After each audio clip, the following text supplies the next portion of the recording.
Timeline of fever. अगर बुखार fever 3 से 4 दिन तक रहता है तो इसका मतलब कोई वायरल इन्फेक्शन हो चुका है। अगर 1 हफ्ते से अधिक रहता है इसका मतलब इशारा कर रहा है कि बैक्टीरियल इन्फेक्शन होगा। 2 हफ्ते से ऊपर अगर चला गया इसका मतलब निमोनिया की तरफ इशारा है। और अगर कहीं 3 हफ्ते से ऊपर फीवर रहा लगातार, that may mean auto immune disease. कहीं 4 हफ्ते यानी कि 1 महीने से ऊपर अगर फीवर ख़त्म नहीं हुआ इसका मतलब इशारा कहीं कैंसर की तरफ तो नहीं। That is a timeline of fever. और कैंसर की बात थोड़ी कर लेते हैं। ये देखा गया है कि कैंसर के पेशेंट को अगर फीवर हो जाए, बुखार हो जाए, तो कैंसर के लक्षण गायब होने लगते हैं, कैंसर रिग्रेस होने लगता है, ट्यूमर का साइज़ छोटा होने लगता है। 1900 से पहले इसी चीज़ को इलाज के तौर पे यूज़ किया जाता था। जब कैंसर के पेशेंट्स को मलेरिया के वार्ड में रख दिया जाता था इस उम्मीद से कि इसको मलेरिया हो जाएगा, फीवर हो जाएगा, इसका कैंसर चला जाएगा, कैंसर ठीक हो जाएगा, मलेरिया तो हम ठीक कर ही देंगे, वो तो उतना ज़्यादा भयानक बीमारी नहीं है। बल्कि फीवर थेरेपी इसे तब बोला जाता था। और फीवर थेरेपी को नोबेल प्राइज़ मिल चुका है 1927 में जूलियस वैगनर को। उन्होंने सिद्ध किया कि सीवियरली मेंटली इल पेशेंट्स को, दिमागी तौर से जिनकी हालत बहुत गंभीर है, उन पेशेंट्स को अगर फीवर थेरेपी दे दिया जाए तो उनकी दिमागी हालत ठीक हो जाती है। ऑटिज़म के बच्चे, उनके पेरेंट्स ने ये महसूस किया, उन्होंने देखा कि जब भी उनके बच्चों को फीवर आता है तो ऑटिस्टिक सिम्टम्स, जो क्लासिक सिम्टम जिनकी वजह से ऑटिज़म बोला जाता है, वो माइल्ड होने लगते हैं, वो ठीक होने लगते हैं। बोलने का मतलब ये है कि फीवर कोई बीमारी नहीं है, फीवर हमारे बॉडी का एक डिफेंस मैकेनिज़्म है। इस डिफेंस मैकेनिज़्म को ठीक से पहचानेंगे तो फीवर को ही आप एक दवा की तरह यूज़ कर सकते हैं।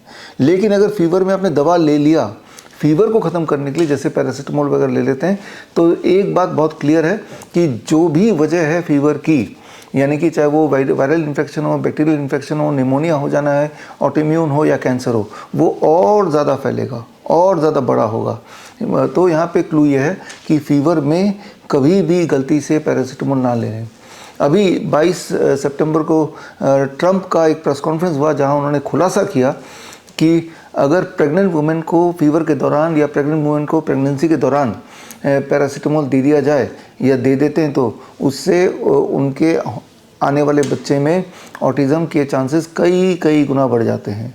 इस अनाउंसमेंट के बाद दुनिया भर के पैरासीटामोल बनाने वाली कंपनियों का शेयर एकदम नीचे चला गया। लिहाजा ये सारे के सारे फार्मास्यूटिकल इंडस्ट्री एक्शन मोड में आ गई और इस तरह का प्रचार करने लगी कि पैरासीटामोल ये सेफ़ है, ये आपके लिए अच्छा है। तो खैर हमें समझना पड़ेगा कि फीवर हमारा दोस्त है, पैरासीटामोल हमारा दुश्मन है। और समझने के लिए आप मुझसे जुड़िए 30 नवंबर राजीव दीक्षित जयंती के दिन 11 बजे लाइव में मिलूँगा एट coronakaal.tv, स्क्रीन पे दिए हुए लिंक में। और 3 घंटे का ये ट्रेनिंग होगा। इस ट्रेनिंग में हम इन्हीं बातों की चर्चा करेंगे स्टेप बाय स्टेप। और यहाँ पे हर तरह के पेशेंट्स होंगे जिन्होंने यही वाला टेक्निक यूज़ करके फीवर, नीम थेरेपी, DIP डाइट यूज़ करके बड़ी से बड़ी दिखने वाली बीमारी आसानी से घर पे ठीक किया।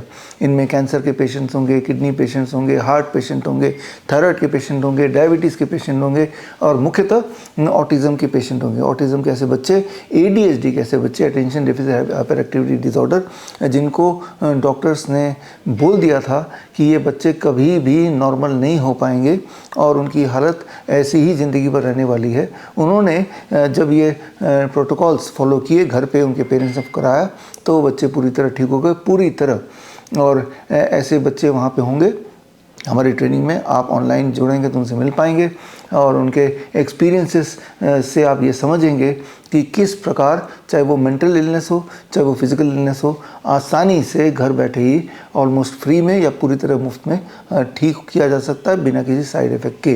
तो ये बहुत ही बहुमूल्य ट्रेनिंग है। और इस ट्रेनिंग में मैं एक किताब भी रिलीज़ करूँगा। किताब का नाम है क्योर ऑटिज़म नाउ। और इस किताब में पूरी पद्धति दी होगी, वो वैसे भी मैं ट्रेनिंग में आपको बताने ही वाला हूँ।